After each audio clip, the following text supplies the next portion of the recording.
Hello everyone, स्वागत है आपका हमारे channel UGC with flying Bhardwaj में। तो पिछली क्लास में मैंने आपको डिफरेंट लेवल्स ऑफ टीचिंग पढ़ाया था, डेल्स कोन्स ऑफ एक्सपीरियंस पढ़ाया था। उसके बाद मैंने आपको टाइप्स ऑफ इवैल्यूएशन पढ़ाया था, that is quantitative evaluation and qualitative evaluation.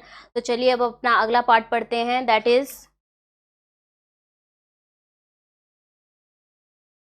Is types of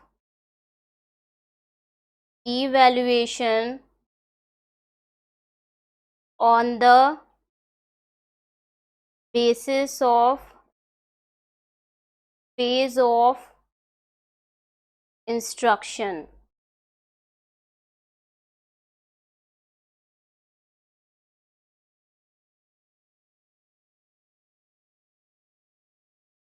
जो पहला टाइप है वो है placement evaluation.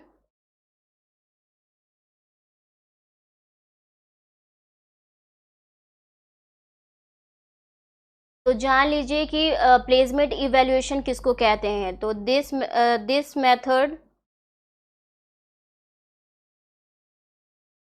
Is used to check the aptitude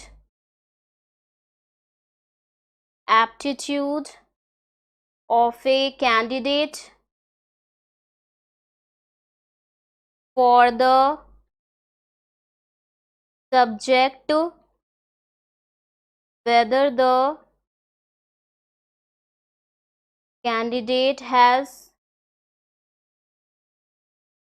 caliber or not। तो जो प्लेसमेंट इवैल्यूएशन होता है वो चेक करता है एप्टीट्यूड ऑफ ए कैंडिडेट कि whether the candidate has a calibre or not for the subject. जैसा कि हम जानते हैं कि हम 10th करने के बाद हम 12th में जब जाते हैं तो हम अपना स्ट्रीम चूज़ करते हैं, कॉमर्स, आर्ट एंड साइंस में। तो एडमिशन लेने के लिए हमें टेस्ट देना पड़ता है, चाहे हम आर्ट ऑप्ट करें या कॉमर्स ऑप्ट करें या हम साइंस ऑप्ट करें। तो जो टेस्ट होता है उसको हम लोग प्लेसमेंट इवैल्यूएशन कहते हैं। तो जो दूसरा पार्ट है वो है, दूसरा जो टाइप है वो है आपका diagnostic evaluation.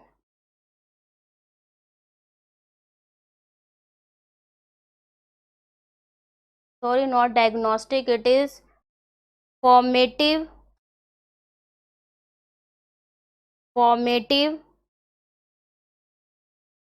Evaluation.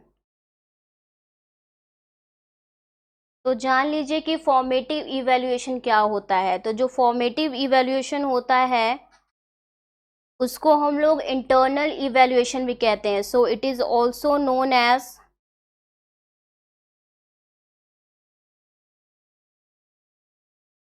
Internal evaluation. तो हम लोग फॉर्मेटिव इवैल्यूएशन को इंटरनल इवैल्यूएशन भी कहते हैं।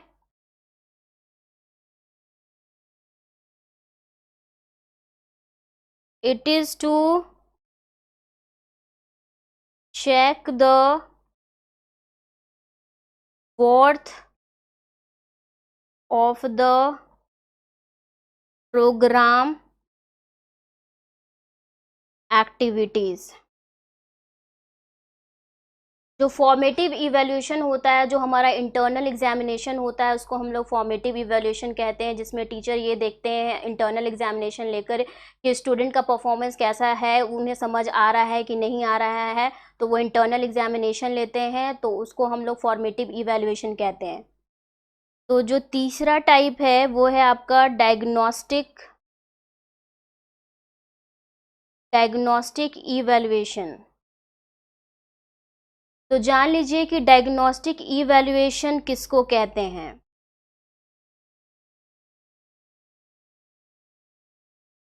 तो दिस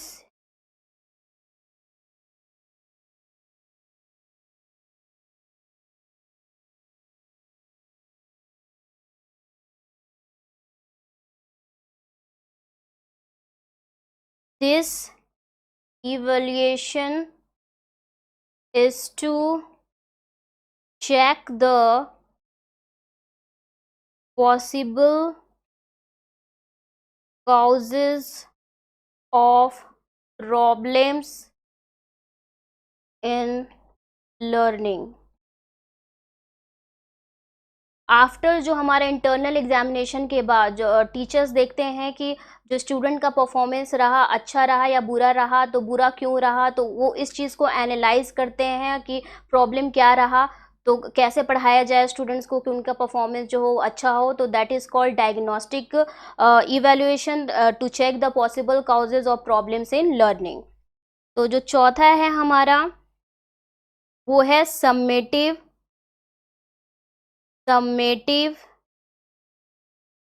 इवैल्यूएशन.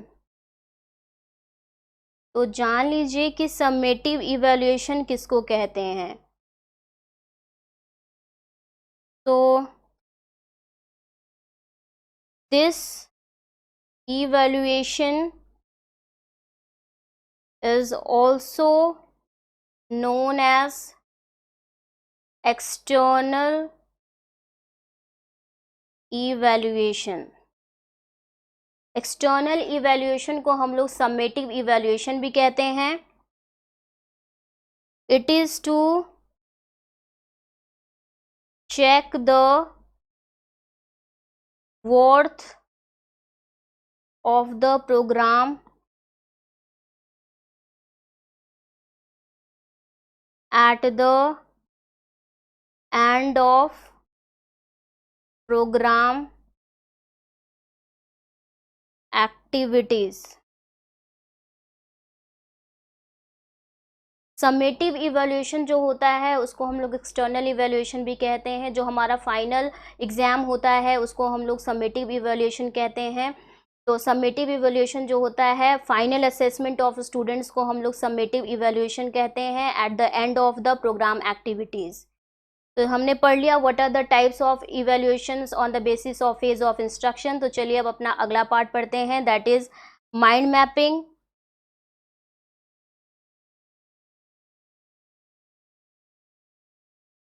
तो जान लीजिए कि माइंड मैपिंग को टॉनी गुजान इन 1960 में माइंड मैपिंग के बारे में बताया था. It is also known as brain storming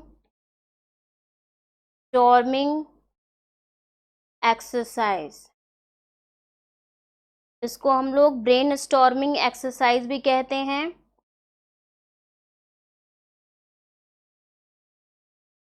it is a effective tool of learning and understanding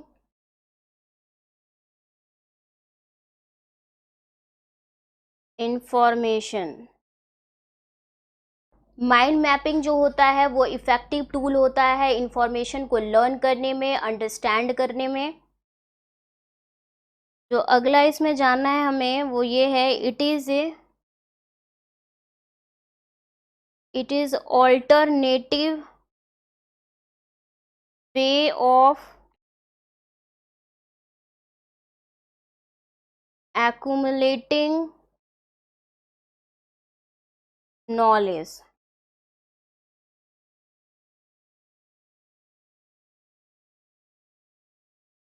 so it is an alternative way of accumulating knowledge. तो mind mapping को Tony Buzan in 1916 में बनाया था. It is also known as brain storming exercise. It is an effective tool of learning and understanding information. It is an alternative way of accumulating knowledge को gather करना, उसको हम लोग mind mapping कहते हैं. तो चलिए हम अपना नेक्स्ट पार्ट पढ़ते हैं, that is types of methods of instruction. What are the types of methods of instruction? Methods of instructions के क्या क्या टाइप हैं? सो जो types of methods of instruction है, पहला जो है वो है टीचर सेंटर्ड स्ट्रैटेजी। इसमें जो आता है वो आता है आपका lecture, team teaching,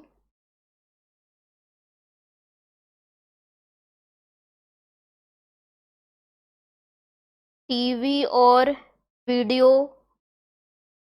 conferencing.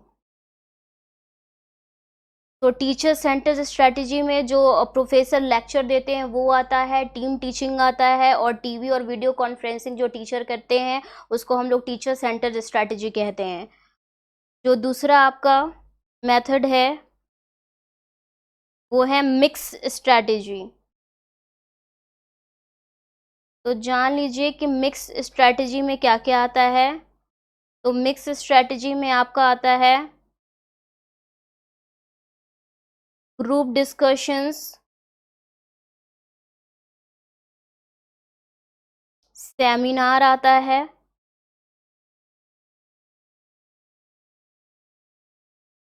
Brainstorming आता है। ब्रेनस्टॉर्मिंग वर्ड हमने माइंड मैपिंग में भी पढ़ा है अभी, तो हम जान लेते हैं कि ब्रेन स्टॉर्मिंग क्या होता है। तो it is used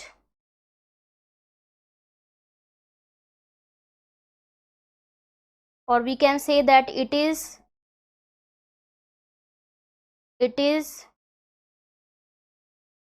method of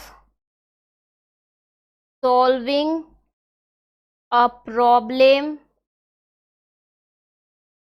or making a decision. It is a method of solving a problem or making a decision by thinking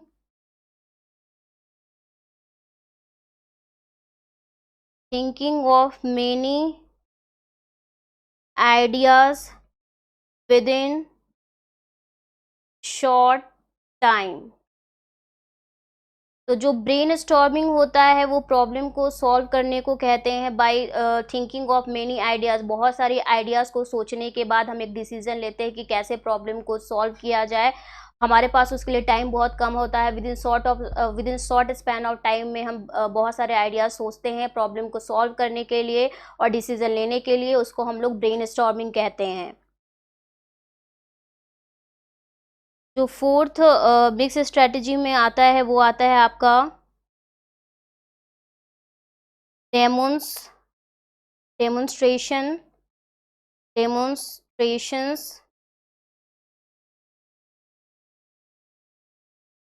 and जो आपका आता है डेमोन्स्ट्रेशंस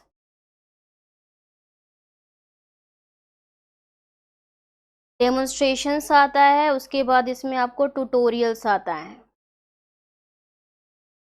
तो जो आपका थर्ड मेथड ऑफ इंस्ट्रक्शन है वो आपका है learner based strategy.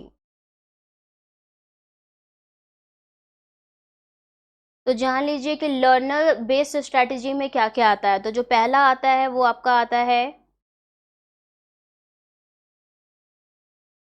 Project work, assignment,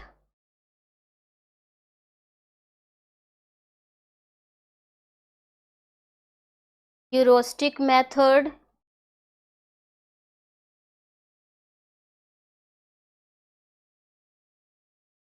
तो जान लें कि ह्यूरिस्टिक मेथड हम लोग किसको कहते हैं।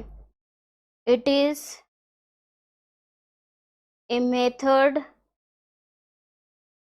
Where teacher sets the problems for the students and then stands beside while discovering the solution of the problem. Students require to solve the problem experimentally.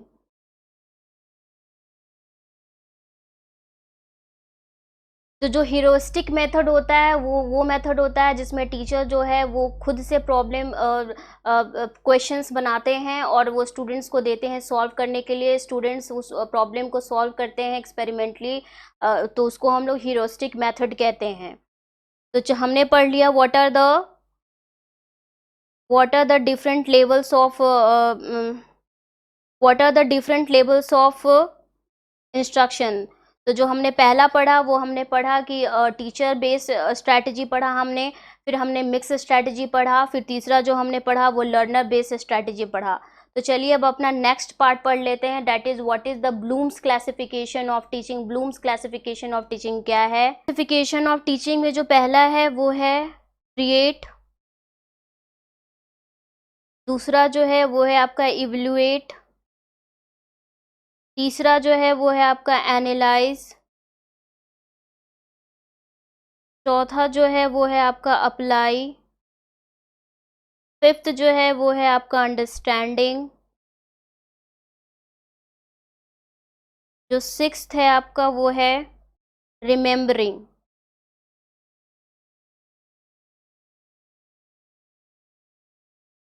तो क्रिएट मतलब ये होता है to discover a new project और work. To discover a new project or work is called creation. Evaluate means to justify decisions। जो हम work start करने वाले हैं उसको जस्टिफाई करना कि जो हमारा डिसीजन है वो सही है कि नहीं, वो हम इवेल्युएट करते हैं। जो थर्ड है वो एनालाइज होता है, that is drawing connections among ideas. हम डिफरेंट आइडियाज को कनेक्ट करते हैं, उसको हम एनालाइज कहते हैं। Apply means to use information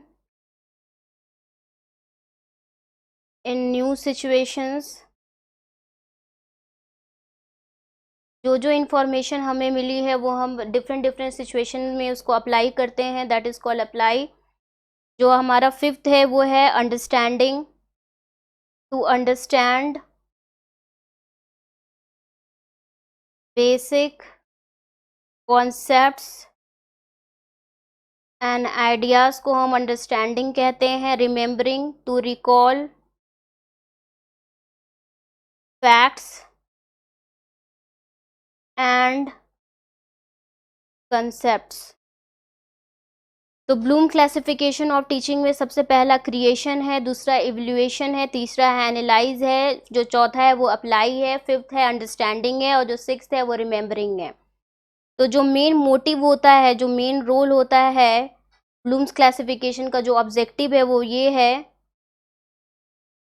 to learn something by repeating it. किसी चीज़ को याद करना बार बार, किसी चीज़ को याद करना बार बार रिपीट कर कर, वो मेन ऑब्जेक्टिव है ब्लूम्स क्लासिफिकेशन ऑफ टीचिंग का। तो जान लीजिए कि ब्लूम्स क्लासिफिकेशन ऑफ टीचिंग में जो पहला है वो है नॉलेज है,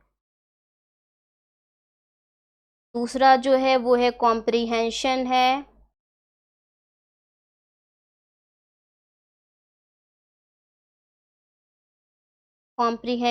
तीसरा जो है वो है आपका एप्लीकेशन है, चौथा जो है वो है आपका एनालिसिस है, फिफ्थ जो है वो आपका सिंथेसिस है, एंड इवैल्यूएशन है, तो ये जो है वो है ब्लूम्स क्लासिफिकेशन ऑफ टीचिंग।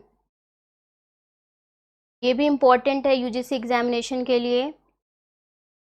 तो मैंने आपको पढ़ा दिया what is Bloom's classification of teaching. Bloom's classification of teaching क्या है, फिर मैंने आपको मेथड्स ऑफ इंस्ट्रक्शन पढ़ाया फिर मैंने आपको टाइप्स ऑफ इवैल्यूएशन पढ़ाया कि on the basis of phase of instruction. तो अगले क्लास में मैं आपको नोट्स लिखवाऊंगी जो यूजीसी एग्जामिनेशन के लिए इम्पॉर्टेंट होगा।